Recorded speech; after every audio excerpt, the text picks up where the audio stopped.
Hey there, Goa fans. Mark DJ Solitaire here with episode 28 of Retro Goa Explorations, my series in which I present in each episode one of the tracks that I consider to be among the best that were produced in the 1990s Goa Trance psychedelic dance movement scene. And today is the first time finally featuring this fantastic project. We're into the 95-96 season at this point, and although I might have encountered one of their tracks earlier on, this is, I think, one of the most memorable ones, one that I do have memories of from then and also, in early 96, plus subsequent years, of course, and one that's always in my playlist. And this is Ring of Fire by the Green Nuns of the Revolution. Now, initially, there were two members of Green Nuns, which is what we'll call it for short, Matt Caldrick and Dick Trevor. They would later be joined by Neil Crowley. And this track, Ring of Fire, is from their first Flying Rhino single that was released in January or February 96. It was called the Afterburner EP. And there's a little bit of a schoolboy humor here. Side A was the Saturday night side, I believe it was called. Yeah, Saturday night side. Two vindaloos and an onion bhaji, some spicy Indian food. And the B side was Sunday morning, Ring of Fire. So if you consider the theme of what might happen the next day after eating spicy Indian food and so on, you can sort of do the math and figure out what they were pointing to. But this track, Ring of Fire, is really one of the most uplifting, brilliantly constructed and conceived, in terms of content, creations that they produced, certainly. And Matt told me that it's his favorite Green Nuns track, and it's probably my favorite one as well. First one they did, by the way, was Conflict, and there's a whole story behind that one that I might eventually get to if I feature that one. But this is the one that really gets me going. So Matt shared some brilliant insights about this track and their project with me. So thanks so much for that, Matt. And one of the phrases that he used really struck me, and it ties in a lot with a lot of what I've been talking about. And that's the luxury of limitation. This is a brilliant concept that we need to explore, because nowadays it's very interesting that everybody's got all these sounds that are available. The technology is amazing, can do absolutely anything. You can do it's so easy to do samples and all this kind of stuff. And ironically, everybody kind of sounds the same. Whereas back then, people didn't have huge studios with absolutely everything. Everybody had very individual sort of combinations of equipment, and everybody sounded different. The limitation of what equipment they had was a luxury in a way, because necessity is the mother of all invention, and so they had to get inventive, and they worked with what they had and created something. Now, just a little sidebar, I would say that for me, learning how to DJ on that, there was a luxury of limitation there, because I had to think creatively with how I could put tracks together. Whereas if I learned on another technology, that might not be the case. And so now with that, I can work differently, mixing with more advanced technology. So there really is something to this luxury of limitation. I think it was beautiful combination, Matt. I'm going to be using that a lot, so thank you. But it really helps highlight, I think, some of the ingenuity and creativity that went into the music making at the time. And so Matt told me that, they would rehearse before doing the recordings. And the recordings then was not, again, what the technology allows for now, which is, you get everything completely prearranged, including all the effects and everything. Then you hit a button and the file renders, not in real time, which is what was happening back then. the whole track that you're listening to was being worked in real time as the recording was being made. So they would be sweeping and doing all kinds of effects, a lot of knob twiddling, and that went into the recording. So each take that they did, and they would sometimes do 5 or 10 takes to get the right one, and then listen and choose the best one, occasionally maybe edit pieces from different ones together. It was a live performance. So you're listening, when you're listening to the music from those tracks, you're listening to something that second by second, the artist was actually doing something at the time. And so, isn't it interesting? That really creates this level, I think, of engagement with those of us who are listening now. So, I think this all ties in absolutely with, what was their intent, what was their, their excitement, their engagement, their creativity, their curiosity. This is all stuff I've talked about before. And so now, I think we're starting to really get into, some of that, why was this music so great? And let's also just pay attention to the fact that the music was great, because the music was also great. There were a lot of elements that they were bringing in. One of the things that Matt said about this track also is that, this track, it stays with the repetition. So there is the repetition, and then there's also that's changing. And this is something I've referred to before, that when you have those things that are changing, what stays the same stands out, and they both coexist. So we have simultaneously the change and the unchanging. And this can really just trance you out and trance you in really quite beautifully. Let me just see if there's any other notes here that I wanted to share.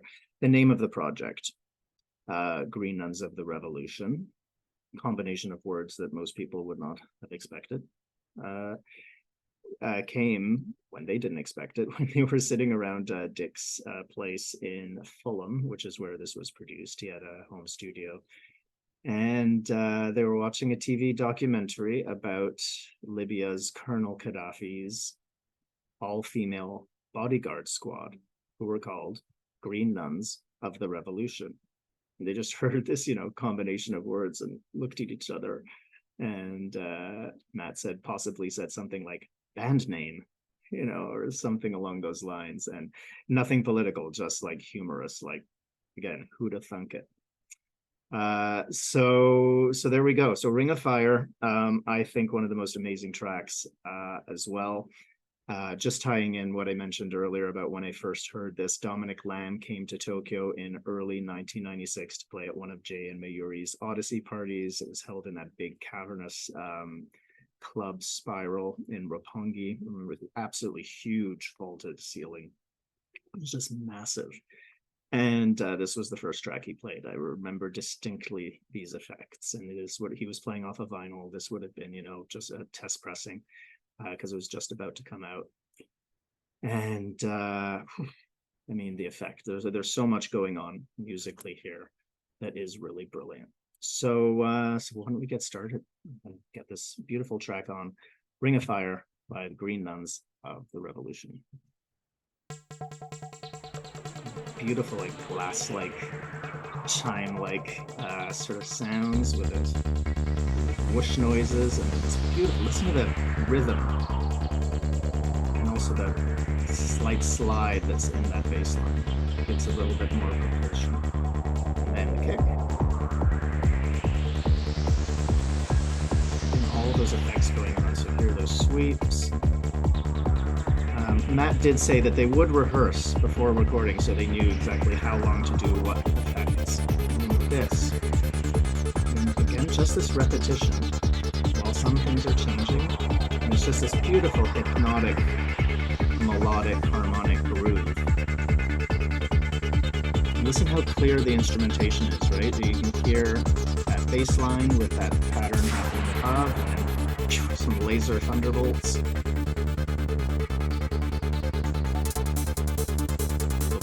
While it builds, while the main kick is out. Sort of thought maybe it was going to break there, but it didn't. And then here,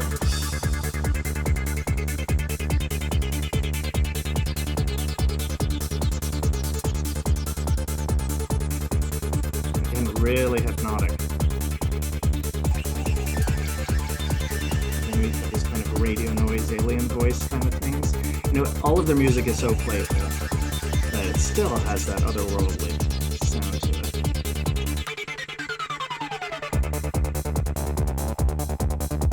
Just that simple pattern, sort of that nice kind of gnarly, throaty kind of sound. And that upper register over there. All, you know, again, all those layers, all those sonic layers, you know, sort of in terms of high and low on the keyboard. And then this voice comes in. Again, another repeated pattern. Just really drives the whole thing so beautifully. That and another higher frequency again, right? So we've got all those frequency levels represented like I was speaking to.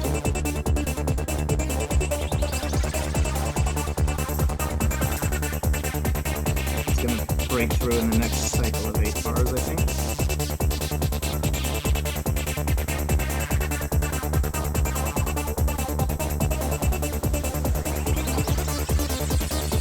Now it goes up, I think it's 1 octave. Creates a bit of a call and answer effect.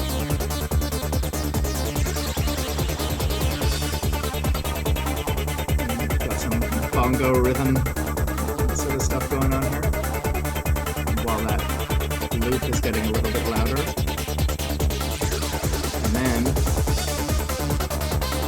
this kind of insistent celebratory hands in the air kind of thing going on.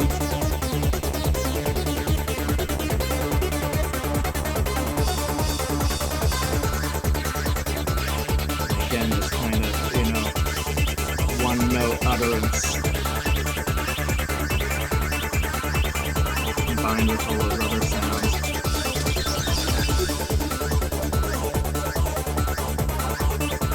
Right, and again here we have another example where every single voice that's being used can be presented in all these combinations and they always fit together well.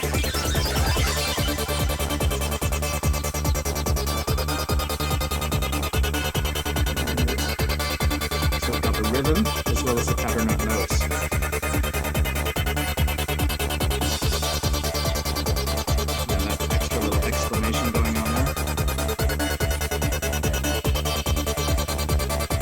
Really key turning point coming in here.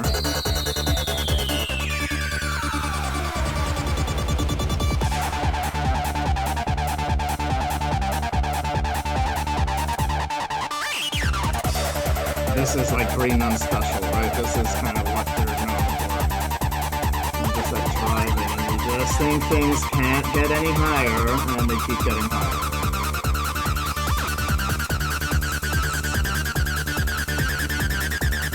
Always pushing the limit.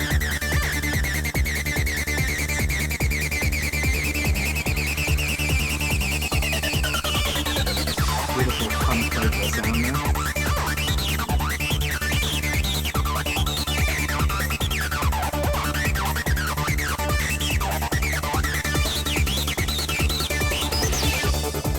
And just pull that back just a little bit so you can catch your breath slightly before the insanity resumes.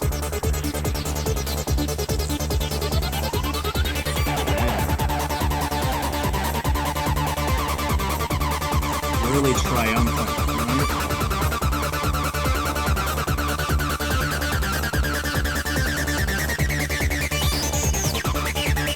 Ooh, I love how that comes in on that higher register. And then we have a break with one of the most amazing samples ever chosen from a Ren and Stimpy cartoon. Okay, Space Cadets, prepare to jump through the cosmos!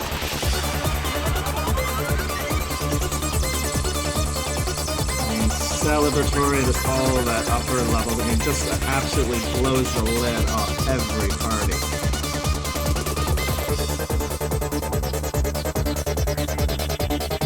It's almost like I consider this as like kind of cross-hatching kind of like patterning. I don't know, it's like really beautifully stitched together. Beautiful fabric.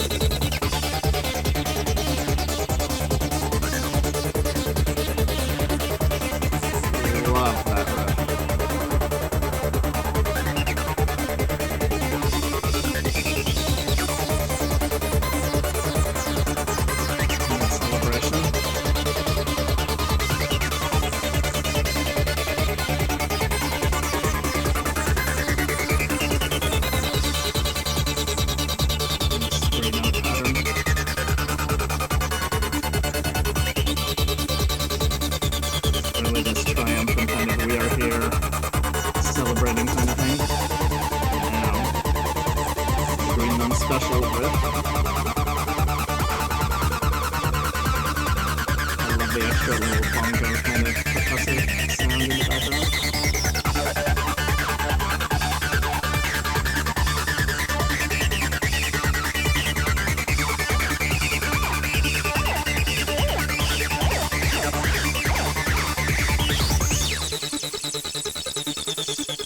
Starts to come down, and then up to the discretion of the DJ how much they're going to mix into something else, or how much they let people breathe.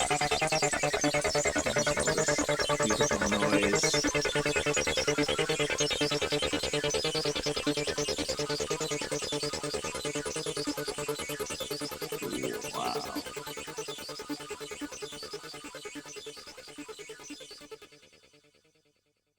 Wow.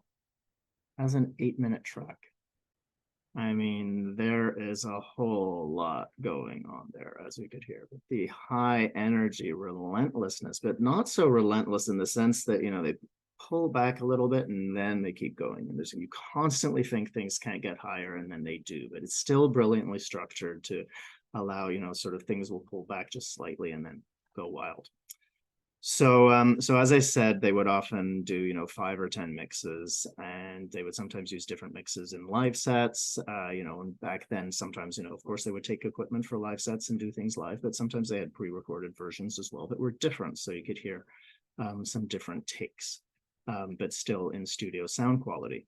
And around 2014, on the first Stat Records compilation, we put out an extended mix of this track, which is the one that I tend to play, because there's a whole other section at that key. What I mentioned was the key turning point in the track, where, you know, the Green Nun special, as I'm dubbing it now, where that sort of comes in. And there's a whole other section of musical content that comes in.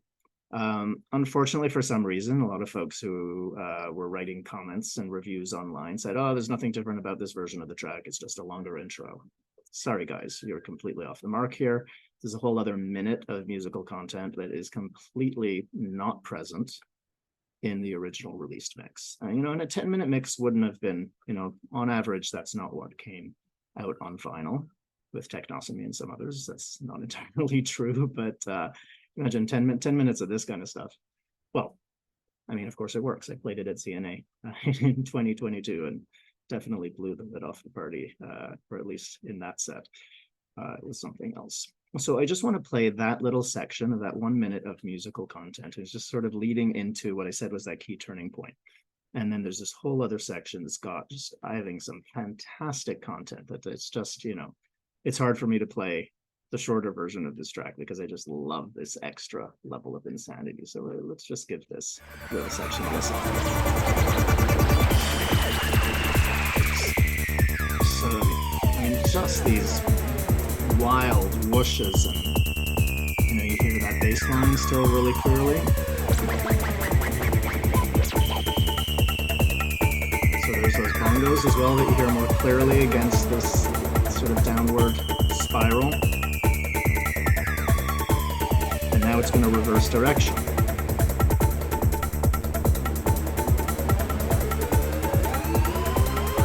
It keeps climbing. And then this is where the original track was. That was what it led into.